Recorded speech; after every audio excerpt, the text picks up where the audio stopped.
and I'll also go ahead and share my screen.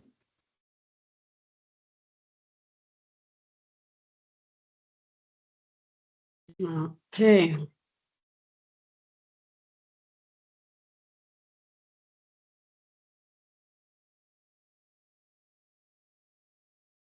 Let me just share my screen. Lillian, kindly let me know, oh yeah, if it's sharing. Yes, it is. All right. Okay, so welcome everyone. This is our first dialogue of the year 2025. I hope all of us are having a great year, a great start of the year, and are excited for what is to come. My name is Iprezo Cheng. I'm a research associate at Gamos East Africa, and I'll be moderating this session alongside my colleague Philomena Mitalo from CCAK. So I've also noticed that we have quite a new membership on the call, and we're really grateful that you are interested in these discussions around eCooking. And so for the sake of our new participants, I'll introduce what the CoP of practice is about. So this is a platform that is co-convened by Gamos East Africa, African Center for Technology Studies, Kenya Power, and Clean Cooking Association of Kenya. We are supported under the Modern Energy Cooking Services Program. So this platform aims to bring together the clean cooking sector champions and stakeholders and the electricity access stakeholders just to strengthen the emerging Kenya's e-cooking sector. So we do this by sharing opportunities within the space, sharing knowledge and insights, and also influencing policies that can help us accelerate adoption of electric cooking in Kenya and beyond. So we do our discussions through the eCooking CoP WhatsApp group, which a number of you are already part of. The membership is growing. We are at 582 as of to date. And we also do our convenings through the virtual dialogues like the one we are having today. On the chat, we've shared the What's eCooking WhatsApp group joining link. So if you're not on there and you'd like to join, please head over to the chat and click the link and join. We also share these recordings via our YouTube channel, which we'll also be sharing on the chat as the discussion continues. So please, feel free to introduce yourself on the chat, leave some comments, any questions you have for our presenter, and we will address those during the Q&A session, which will be moderated by Philomena. Okay. Yeah, so today we are going to be discussing about kitchen energy audits for e-cooking transition. This is a very important discussion to have, especially if we want to transition our households and institutions. It is important for them to understand the energy consumption habits and also just to explore how they can reduce costs and carbon emissions, even as they adopt these modern energy cooking solutions. So this study was done by SCODE under the eCooking Capacity Building and Market Development Program, which was implemented by Kenya Power in collaboration with MECS. And so this program was basically funded by UK PACT. This project already came to an end last year. And so what we are doing now is just trying to disseminate some of the outputs that we are able to gather through that program. So I would like to proceed and introduce our speaker today because I don't want to speak much. She has the findings from this particular study and she'll be able to take us through those. So our speaker is Mercy Kamau, who is a dedicated energy and technology professional with extensive expertise in renewable energy and electrical systems. She has over a decade of experience working with SCODE, which is based in Kenya, in Nakuru County. And she has designed and implemented innovative solutions, including solar systems, biogas plants, and electric pressure cookers. Mercy is an energy and technology manager, and she leads initiatives that drive sustainability and operational efficiency. She's a certified energy audit manager and a licensed solar technician, and she's really passionate about promoting accessible energy technologies. Mercy holds diploma in aeronautical engineering, in brackets avionics. When I saw this bio, just maybe to deviate a bit. When I saw this bio, I was like, oh, this is really fantastic. And I would like to catch up with Mercy and understand more about aeronautical engineering. It's amazing to see a woman in STEM. So it will be really a nice discussion to pick up your mind and understand what this is about. And so she's pursuing advanced studies in electricity technology. I'm really excited to open the floor for Mercy. And so Mercy, if you're ready, please take over the discussion. Thank you.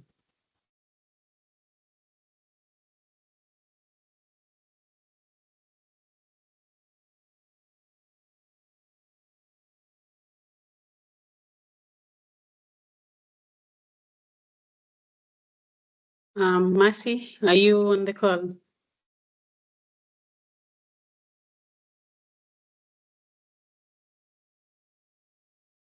All right, I'll just minimize my screen so that I can check on Mercy.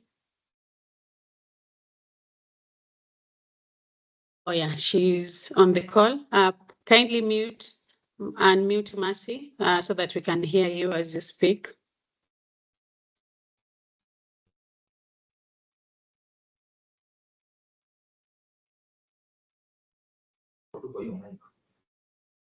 Hi everyone. Sorry for that. I was mute. So today I'm Mercy, and I'll be taking you through the presentation on kitchen energy audits. It's a project that we are very excited to be able to undertake. It was funded by MECS and through KPLC, not directly. And the work was undertaken in the year 2022 through 2024, as Cyprus has just indicated. Yeah. So yeah, I'm very excited to go through the presentation today. I'll start by introducing SCODE. SCODE is a Kenyan grassroots community development organization. It was registered in 1996 as a national NGO. Our mission, SCODE exists to facilitate adoption of cleaner energy technologies and sustainable land use approaches through capacity building and applied research for enhanced livelihoods for men and women. SCODE has worked with MECS on 4 e-cooking projects since 2019. We developed a DC cooking kit, a DC solar cooking kit. We've also piloted CREST power hubs. And currently we are working on a project on activating sustainable supply chain for e-cooking. And of course, the project I'm presenting today, kitchen energy audit for e-cooking.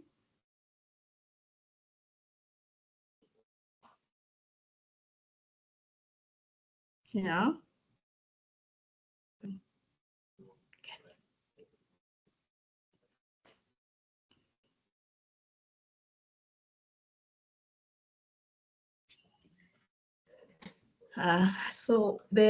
I'll just start by explaining what a kitchen energy audit is. A kitchen energy audit is a way for taking accountability and stock of energy and energy needs, and it's a widespread practice in the electrical field. We do energy audits for buildings, for households, for institutions, to understand how they can improve their habits in order to cut down on electrical costs, and to understand where they are losing energy and how to improve on that to make it better. And so when we wanted to apply the same methodology for kitchen energy audits, so that we can study the current kitchens and understand how we can make them better prepared for e-cooking, because currently, as you know, e-cooking is not a widespread practice in Kenya. It's still at around 1%. Hopefully, it will move to 5% in the next 5 years. Yeah. So objective of the project, assess the range of technological products on offer or used in household kitchens, determine current expenditures on cooking fuels and appliances, assess what to look for and how to upgrade household wiring so that it ceases to be a bottleneck, preventing safe usage of e-cooking, assess power leakages in wiring within premises.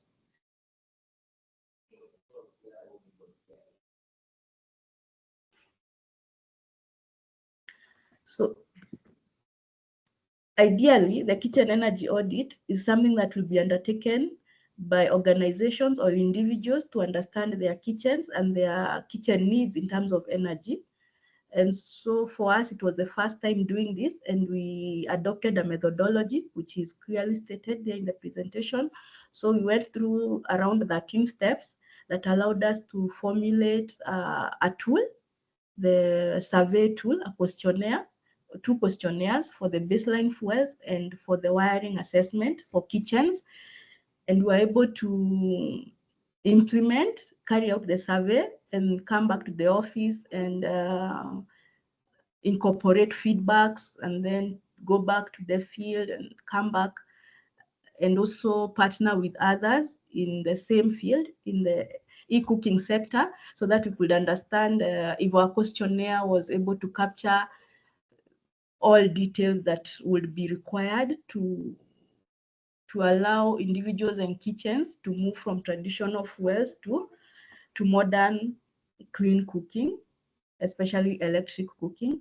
So I'll go through it very fast. If you have questions, you can note down, and then I'll emphasize on any step that is not very clear. So step 1 was identifying issues for kitchen audit and wiring assessment. We sat down with a team and also doing desktop research, and we were able to come up with any issues we need to address for to be able to develop the tool, the questionnaires. So, and then step 2 was select data collection and analysis tools. It was not just select, it was also develop. We developed the data collection and analysis tools. Step 3 was draft data collection tools and questionnaires. And then step 4 was recruitment and training of enumerators.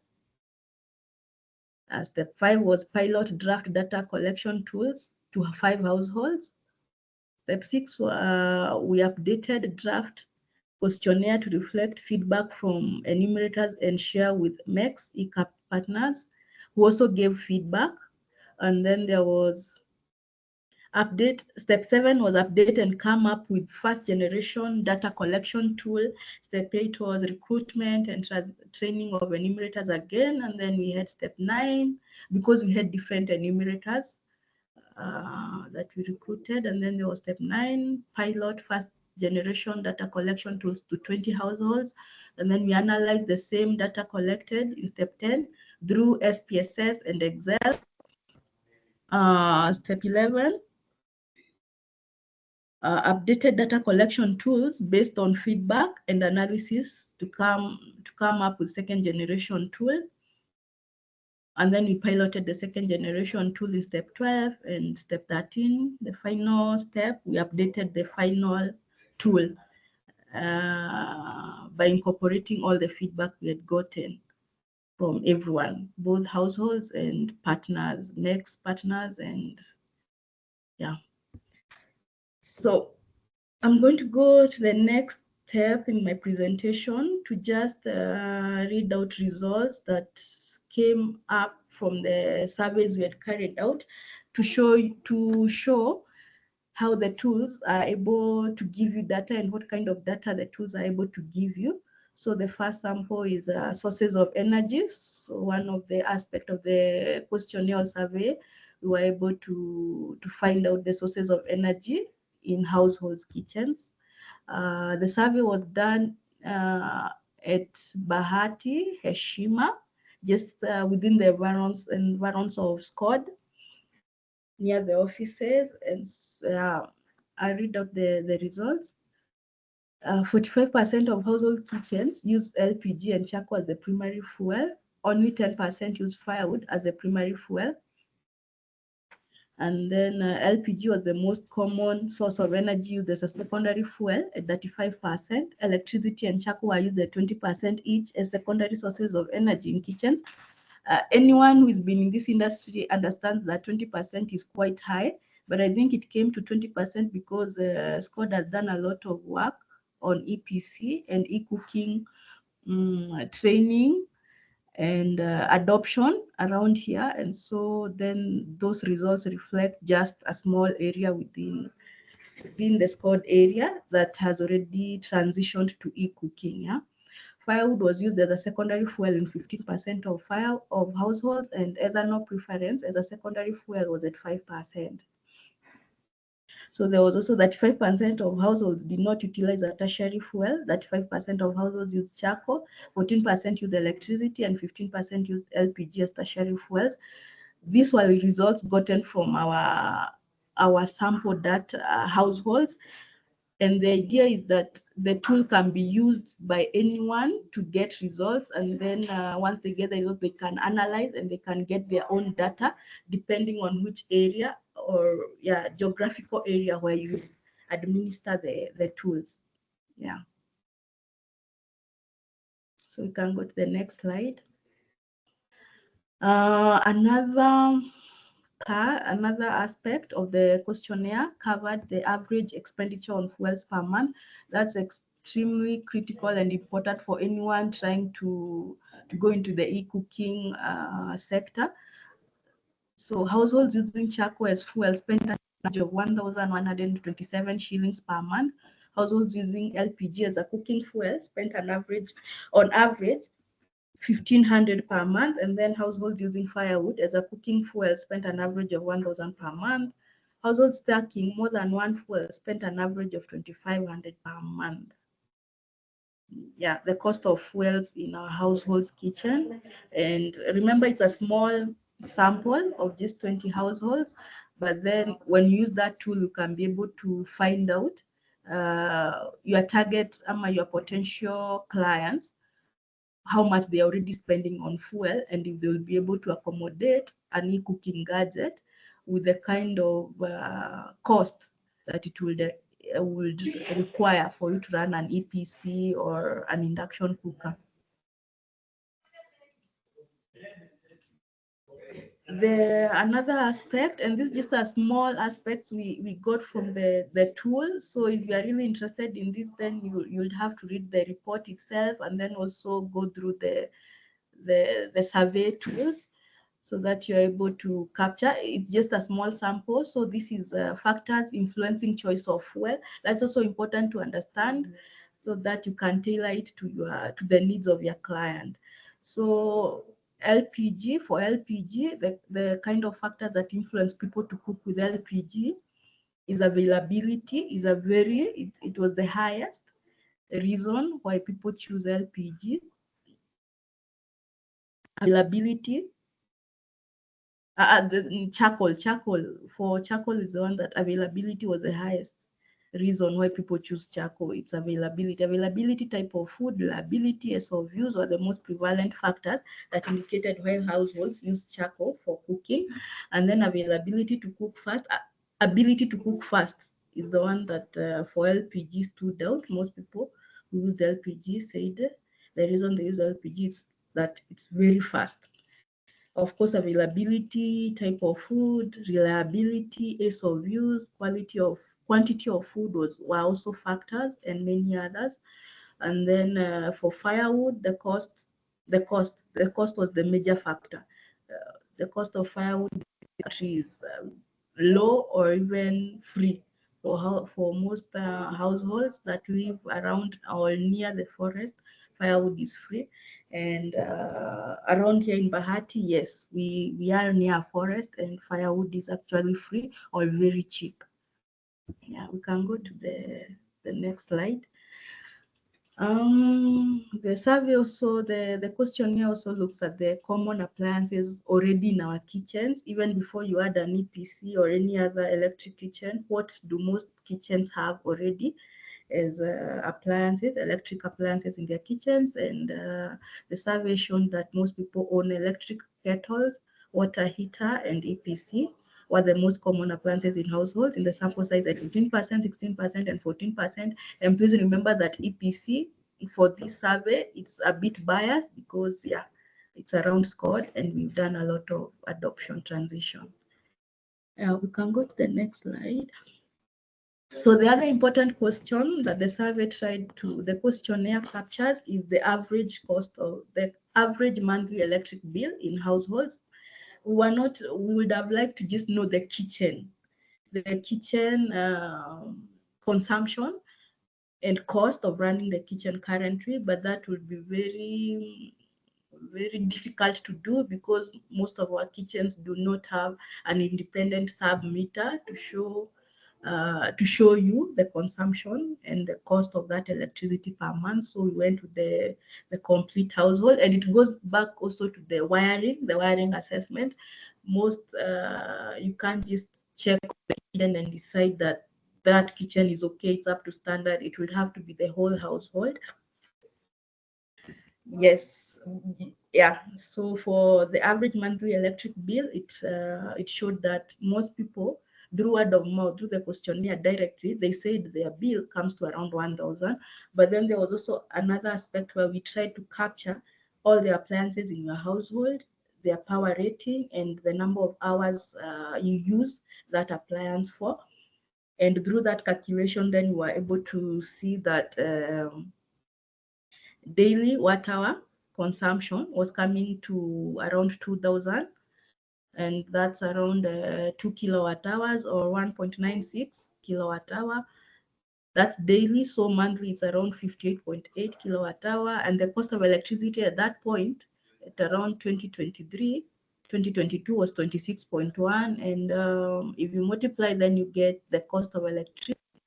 The actual calculated cost of electricity of households average is 1,534, and so you can get a range that most people are paying between 1,000 to 1,500 shillings per month on electricity, even before you add on the cost of the EPC. Yeah. So yeah. Another aspect that the survey, the tool looks at is the blackouts and the brownouts, because these ones will affect directly the ability for households to adopt, even if they wanted to. And if there are too many blackouts and brownouts, then the household will be unable to use eCooking, because then it will not be reliable and it will not be available for them whenever they need it. So the research found that in Kiamaina ward, blackouts and brownouts are rare and hence not a major concern for eCooking. But in case you apply the same survey tool in another area and you find out there are blackouts and brownouts, then that will be an issue. You as a distributor will have to look into and try to get the authorities to help you in ensuring, because now that's a KPLC issue more often than not. And so you would have to alert the government and the KPLC guys so that they can improve the quality of power in a given area or town. Yeah. So for the data we collected, it showed that for blackouts, 5% they have never experienced a blackout. This was data for one year. In the last 1 year, have you experienced blackout? Never. And then there was monthly, 15% said they experienced blackouts monthly, and then weekly blackouts, 30% of participants. Rarely is 50%, and this indicates that this area is viable for eCooking, because blackouts are not an everyday occurrence. The same applied to blackouts. 50% went with never. They've never experienced a brownout. Daily is just 5%. Weekly is 5%, and monthly is 10%. Rarely is 30%. And then for brownouts, if the majority of people say they don't experience brownout, then the people interested in this data, the person interested or the person administering the data has a responsibility to go back to the ground and find out why is this particular household, like this person said daily, it's just one participant out of the 20 who said they experience brownouts daily, and so that might be an issue of wiring as opposed to the power grid. And so the study or the survey is a tool that will help you to be able to understand where you need to concentrate your efforts in terms of encouraging households to adopt to eCooking. Yeah.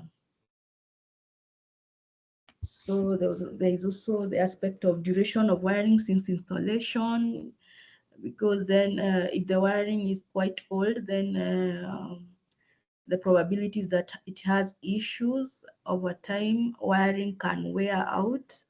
And so the IEE regulations advises clients or households to check on their wiring every 10 years.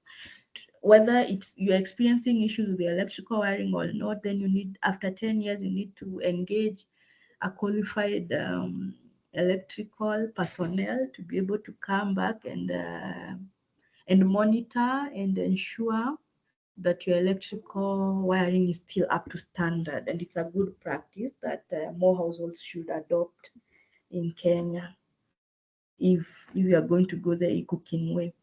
So other issues then that the tool encourages you to look into is the missing meter box. If a household does not have a meter box, then you need to find out where they're getting their power from, and ascertain that that will not be an issue for eCooking. And then there is missing CCUs. This is consumer control units. If a household does not have a CCU, then you also need to investigate further, because then eCooking might be a challenge. If the wiring is not up to standard, then you can request the individual or the households if they can actually invest in the CCU to ensure that it's up to standard even before you can supply eCooking devices. And then there is outdated circuit breakers. Circuit breakers are things that are there are very many different types in the market, and they are changing every day. There are improvements every other day, and so being up to standard is extremely important, especially for households that want to adopt eCooking. And then there's the shared meter boxes, because when you share a meter, then there's the illusion that the electric bill is high for the other person who does not have other eCooking appliances. Yeah. And so that's one of the bottlenecks for eCooking that we had. Yeah. These are the results for those bottlenecks that are shown here. So we'll go to the next slide and see. Yeah. So for meters, it showed that 95% of households had meters issued by KPLC up to standard, and then there was one household that did not have, probably sharing from somewhere else. Yeah. We can just go through this very quickly for these 4 slides.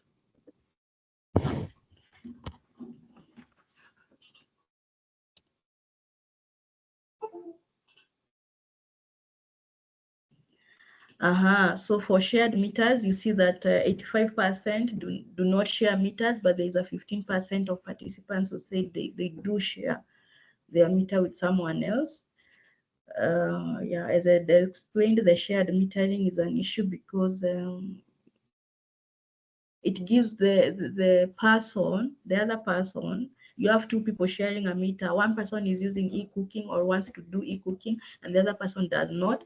The person that does not want to do the eCooking feels like the person who has the eCooking gadget is consuming more power unnecessarily, and then the solution would be to have a sub meter for both of them, so that yes, you have one meter, main meter, but then everyone has a sub meter and they can see their consumption and pay according to the consumption. And then there is the CCU.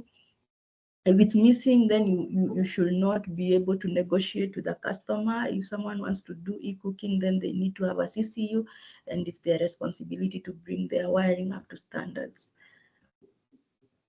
The outdated circuit breakers, 15% had traditional old generation circuit breakers, and then 85% had up-to-date circuit breakers. Yeah. So the other aspect of the tool was to show how can you ascertain the correctness or the quality, the soundness of your wiring. And automatic socket tester is a device that is available, is readily available in the market, that you can use to just plug into your socket and see. It shows you if the socket has an issue, and if it has an issue, then you can contact an electrician to be able to help you. Yeah.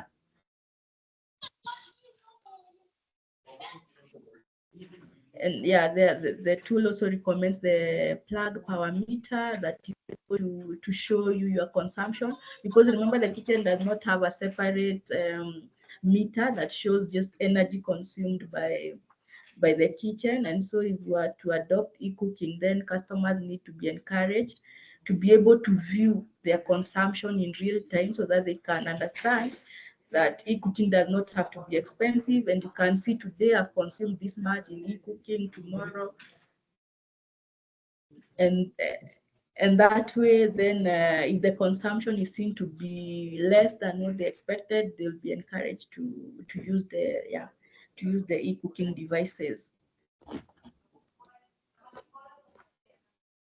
Another aspect of the tool, it shows you the electrical issues that we needed. It captures the household's electrical issues in the past 1 year. So you want to find out if the household has already experienced electrical issues in the past 1 year, so that even as you take your e-cooking gadget, then you have a bit of, the customer also has a bit of understanding if the electrical wiring is sound or not, because then if it has not had an issue in the last 1 year, maybe it is sound. If it has already had issues in the last 1 year, then maybe you need to actually call an electrical personnel to ensure that the wiring is sound before you even take the e-cooking or you adapt e-cooking. So for this study, 35% said none, they have not experienced any electrical issue. And then there was 20% that said they had a socket that was not working, they had to change it, and then there's changing bulbs at 20%. 5% of participants stated that their bulbs kept blowing up. So it's a recurrent issue. Their bulbs kept blowing up, and then 10% said they had to change a bulb or replace a socket, and then 5% had to change a bulb and socket, and then there's housing of the meter got burned. Yeah, that was a very specific one, and that's a major issue. And hopefully then you can find out how the client was able to solve these issues. And if they have an electrician on hand, then it means they are a bit more ready for e-cooking, as someone who ignored. They had a socket that was not working and they are still ignoring it, and it's still in the house. Then you need to encourage them to contact an electrician and be able to get the electrical wiring up to standard and date. Yeah. So another aspect that the questionnaire covered was the sockets in the kitchen, literally the number of sockets in your kitchen. 25% did not have a socket in their kitchen. 30% of participants had one socket in their kitchen. 35% of households had 2 sockets in their kitchen, and 5% had 3 sockets, and 5% also had 4 sockets. So as you can see, the person with none needs to do a bit more work, as opposed to the person with 4 sockets readily available in their kitchens already. Yeah. You can go to the next slide. And then, yeah, there was also an aspect of e-waste management, because I think that's a very important aspect for for distributors and even government and e-cooking sector. If you're going to go into the e-cooking, then we need to understand e-waste management. And this question was trying to capture what they already do with the waste they already have, the electric waste and electronic waste that is already in our households. You're talking about phones or radios or TVs that no longer work. What do they do with them? So there was the highest percentage said they did not have e-waste in their household. They do not have e-waste. And then you have a percentage that said they burn them. Some dispose in garbage, keep them in store, and then sell to electronics repair shop, and some leave them in electronics shops. They don't sell them, just leave them there. Kwa mafundi, kwa shops za mafundi wa radio. Yeah.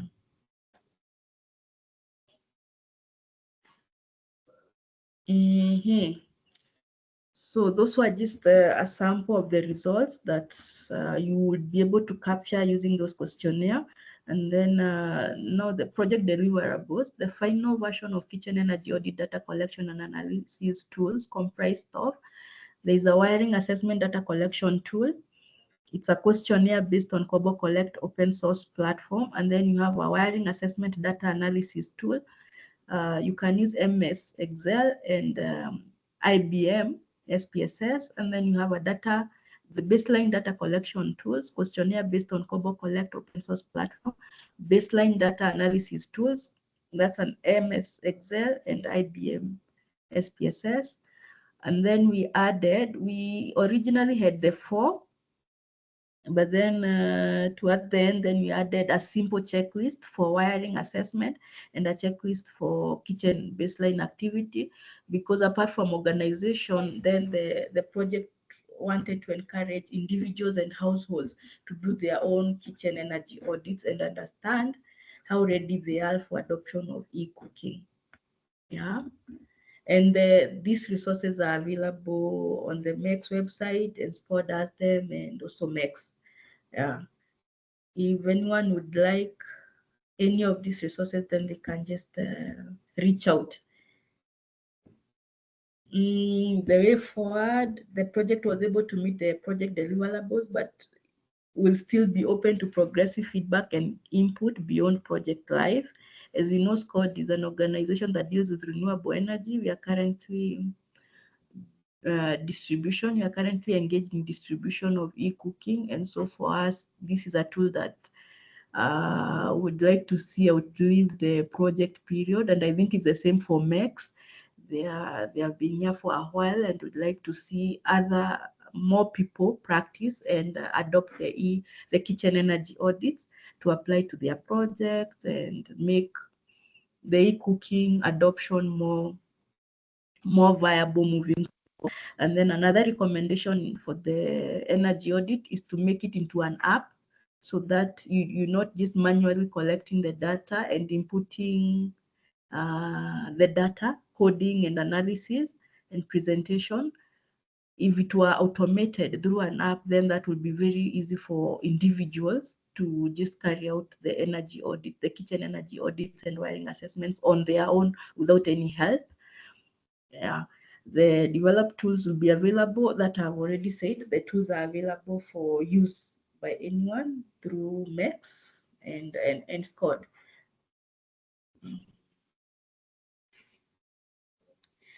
Thank you so much. Thank you so much for listening, and yeah.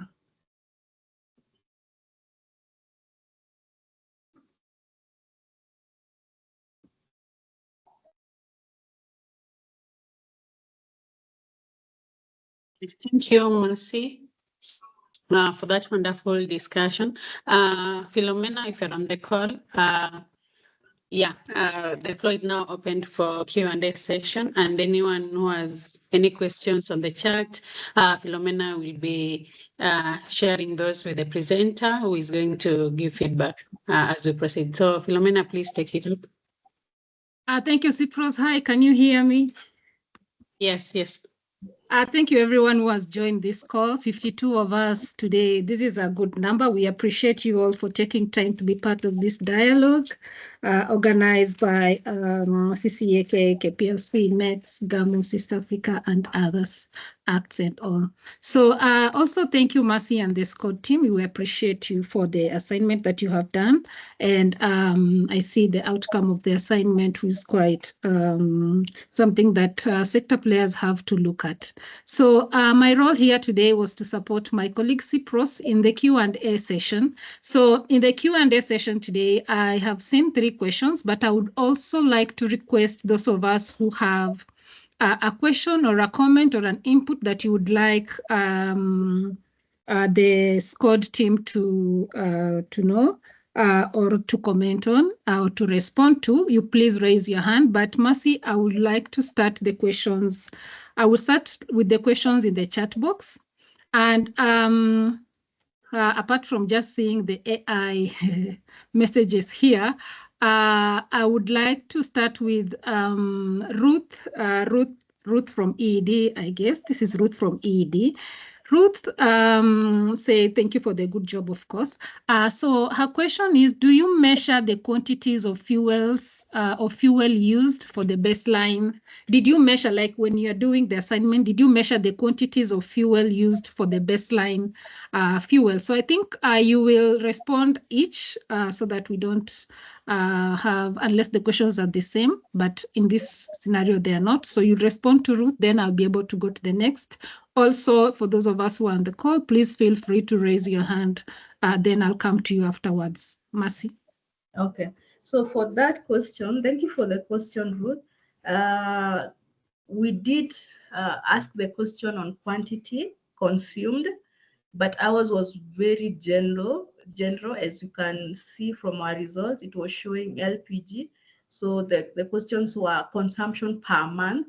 For us to be able to go into consumption per meal, that would have required a CCTs and the baseline survey that is very specific, but someone else was handling the CCTs and yeah.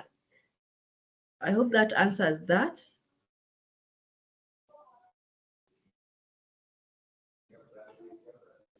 Ruth, are you satisfied with the response, or should she expand more? Yes, that's suffices. I'll have a side chat with my people.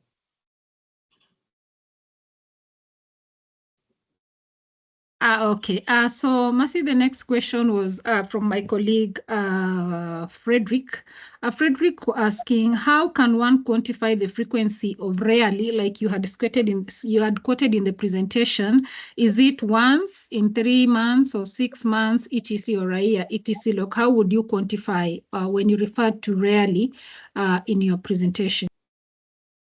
So in the presentation, we were taking data in the last 1 year. We're asking, most of the questions that we're asking, have you experienced blackouts or brownouts in the last 1 year? And so when you say we were quantifying it as from 1 to 3 times in the whole year.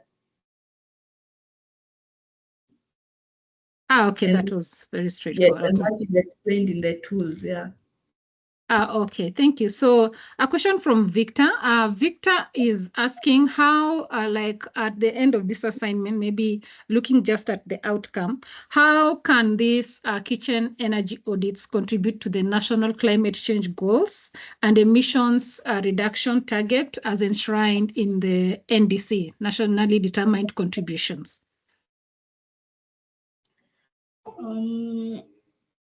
I think the most important aspect is to realize that the kitchen energy audits are supposed to help eCooking adoption, and hopefully then eCooking adoption meets the national climate goals.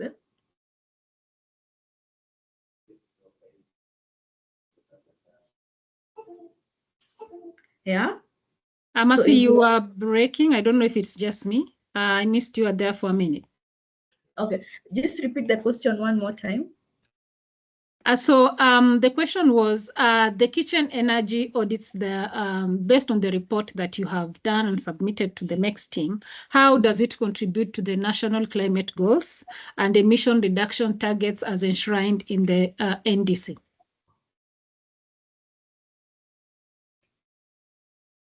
Okay. So it doesn't do that directly. It's a tool that's supposed to help anyone trying to move towards clean cooking, which, by the way, clean cooking is one way, is a way to look into reducing emissions, target emissions, so that you reduce emissions by substituting firewood or biomass with eCooking, and that reduction by using an EPC can be measured using the tools. You can use the energy meters to measure reduction of carbon, and the adoption of eCooking will be faster and more.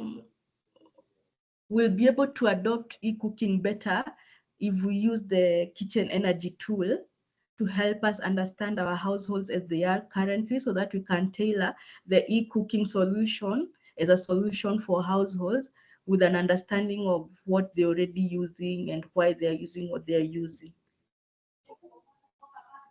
Okay. Yes. Thank you, Mercy. So the next question is from Lillian.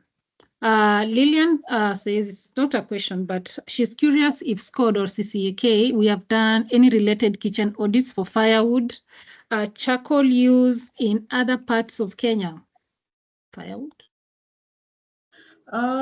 Not yet. I don't think so, because this was a pilot. It was supposed to, we developed the tools, and so now anyone is free to administer the same tool in different parts of Kenya or countrywide or nationwide or Africa, and get those tools and get the results, and then disseminate the knowledge, because these were basically just a tool. That tool, then someone else can use it depending on where they are geographically, and they can get the results for, and the tool is quite nice in terms of capturing. That was the focus, capturing the firewood and charcoal in households, so you can use it in other regions to understand. Okay. So we have another question from George. Did the survey assess user satisfaction and experience benefits among households that have already transitioned? This is George from Riyadh. No, that was out of the scope. It was outside the scope. I wanted to say the same. Yes, we did. Yeah, okay. But George, you can feel free to do that at Riyadh. We are here to support you guys. So Stewart also has a question. Stewart's asking, what percentage of kitchens could adopt electric cooking without any upgrading of wiring, plugs, circuits? Sounds like it's close to zero. Looking at your presentation where you said there were issues with, especially the issue of connectivity with power. So I'm thinking Stewart is basing this on that specific slide. Like how many of the kitchens could actually just adopt electric cooking without any upgrading of those issues? Because I'm thinking upgrading comes at a cost. Yes, and on the final tool, we had that breakdown where yes, it's correct, Stewart. It's almost zero. We didn't have that direct question or analysis, and I think we can go back and get that analysis. But it's almost zero. But then in the last analysis, the checklists, especially for the wiring assessment, we showed that the cost of upgrading your kitchen from where it is to be able to adopt an e-cooking device is around 1,500 1,500 to 3,000 shillings, which I think is quite affordable for most households that want to transition. Yeah, that's captured. It's captured in the tools, in the checklist for wiring assessment. Okay, thank you for that, Mercy. Another question from Victor. And a recommendation, you can convert the findings from the audits to a map to spatially depict how findings vary based on location. I think this is a recommendation based on your report. And then yeah, those are the questions that were there for this session. Sorry. Let me answer that last one. The last one. That's a good observation. And at the end of the project, then we had a discussion with KPLC where we thought they were the most viable people to put up the tools on their app. They already have an app, and they will be able to actually geographically see who has answered the questions. And yeah, so I think that's a good observation. We can have an app, and that app then can show geographically where the tools have been administered. Yeah. Thank you, Mercy. So maybe I also had maybe two questions. I was wondering, after the report to the MECS team, have this also, because this is much related to our work with KPLC, especially on adoption of electric cooking. Have these recommendations maybe been discussed with? Have they been discussed with KPLC, and maybe what's the way forward? And then another question was around e-waste. I did not see your recommendation around the end life of the e-cooking appliances, because then this is like an emerging issue that maybe would come up after some time. So what were your report recommendations on end life, or just maybe electric cooking products, appliances, waste management? So as you are very observant, yeah. So for the e-waste, we didn't have, as a project, we didn't have a definite way forward or recommendation on how to manage the e-waste, because we are also trying to figure out the best solution, and also even our partners reaching out. Then we are all at the starting point of trying to figure out what to do with the e-waste, and it's also not a lot currently, but I'm sure it will become a lot soon, very soon. And so the only discussion or highlight I would like to make on that is that maybe is working with institutions specifically for that. That would be almost another project or another, yeah, it's a whole issue on its own that needs a solution. And it's not a one person sitting on a desk or one institution kind of debate. Then yeah, I would imagine that people need to come together and find a solution for e-waste that works for everyone, for all participants or stakeholders in the chain, especially for the end user, because most of them will just will not take it as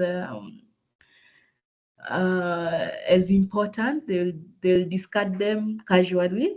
And so if you want to encourage them to be able to dispose of them responsibly, then the distributors need to educate the end users on how to do that.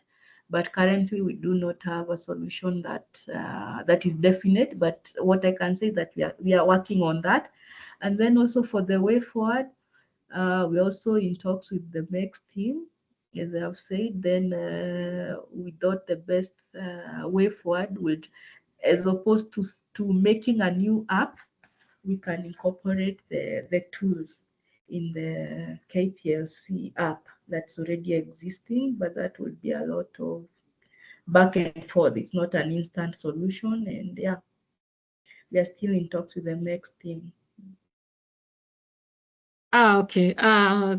Thank you, Mercy. Maybe one last question. So on the issue of because I'm thinking like also households have to know how to do their own energy audits, like you indicated before, just to see for the end user. It's mostly how much savings, at the end of it all for every household. So from from a capacity building perspective, would the MECS team, I don't know if they're here, would the MECS team be willing to also do some kind of awareness on how the end user can measure their own energy audits using the tool that is using the tool, even as we are looking towards talking with KPLC and having some of the recommendations in this. So how is that person in that household there who wants to adopt a clean cooking solution, for example, specifically electric cooking, how would they know based on savings like this exists and this is how they can measure? Yeah, so yeah, that was very interesting to us. It's a question we thought was quite difficult to answer at the beginning of the project, but towards the end, then we had the idea of a checklist. And if you can get a hold of it, it's a very simple one-page checklist that also allows you, just like I had said, it also indicates the kind of work you need to do and how much it will cost you to get your kitchen up to standard for e-cooking. And then it also shows you the savings you stand to make if you adopt e-cooking. And so, yes, it will be good to promote that tool and disseminate it to as many people as possible, especially the ones that have already adopted and the ones who are thinking of adopting. Yes, it will encourage uptake of e-cooking. Thank you, Mercy. Thank you so much for responding to the question satisfactorily. I don't see any hand up, and I would like to hand this session back to my colleague Cyprus to continue with the moderation. Thank you so much. Yeah, thank you both, Philomena. That was a great session. A lot of questions, and Mercy, thank you for providing feedback on those. Just to maybe point, as one of our participants was asking about end of life for these appliances, I've put a link there. There's quite a lot of work that MECS has done on repair and maintenance of appliances. We recently did another one with RIAT, Ramogi Institute for Technology. All right, I think it's easier said in abbreviated than literally reading it in full. George is here. George might really be offended if I get it wrong. Yeah, but RIAT recently did similar training on repair and maintenance and had some recommendation as well on end life. But yeah, I'll put a link that has a lot of resources that we can refer to with regards to how we deal with the e-waste, because even as we try to get people to adopt some of these appliances, we have no control where people are getting these appliances. Some of them are not up to standard and they easily break. Because of that, we need to also have plans on how we are going to deal with the e-waste, as a lot of adoption is happening. So Mercy, I think this was really a timely discussion. It's really important for us to understand our kitchen, see if we are really ready for the adoption, because as we try to do awareness, we are telling people like it's cost effective, it's time saving, but then are their kitchens ready for this kind of transition? So it's really important to audit our kitchens and understand how the electrical systems look like. I'm not an electrician, but I think from this discussion is really, really sad to see that a number of our kitchens are not ready for e-cooking adoption. Yet this is a solution that is really beneficial. Apart from just looking at the cost part of it, we are seeing how much time it's saving women and how much of that time that women are saving, they're able to use it on other economic activities. We're also seeing how it is helping our young men who are still bachelors, who instead of going to a restaurant, they can quickly prepare some meals within their space as they do other things. So it's really really like very important technology that is literally changing our lives. So our kitchens should not be the hindrance for us to transition. So I think this was really important. And for those of us who are on this call, let's take advantage of these tools. Let's use these tools to help our communities, the people we are trying to transition to understand, and also just basically upgrade their kitchens so that they're able to transition smoothly. I would really like to appreciate you all for staying this long and for taking part in this engaging discussion and really important for the sector. We have a lot of other webinars lined up, so please be on the lookout for those, and we'll be sharing more as time continues. We will also share this link on the COP and also through the email, so that those who registered but were not able to join us today is able to understand what we talked about. So thank you all. I see Philomena's hand is up. Before I release everyone, Philomena, please. Yeah, hi, Cyprus. They also asked for the presentation. Please, you can also share that. All right, yeah. Mercy, should we share the presentation? I need to get a consent from you because, yeah, that's your work. But I'll also share the report. So the report is available in public domain. So I think that is shareable. Mercy, do you think you can also share your presentation?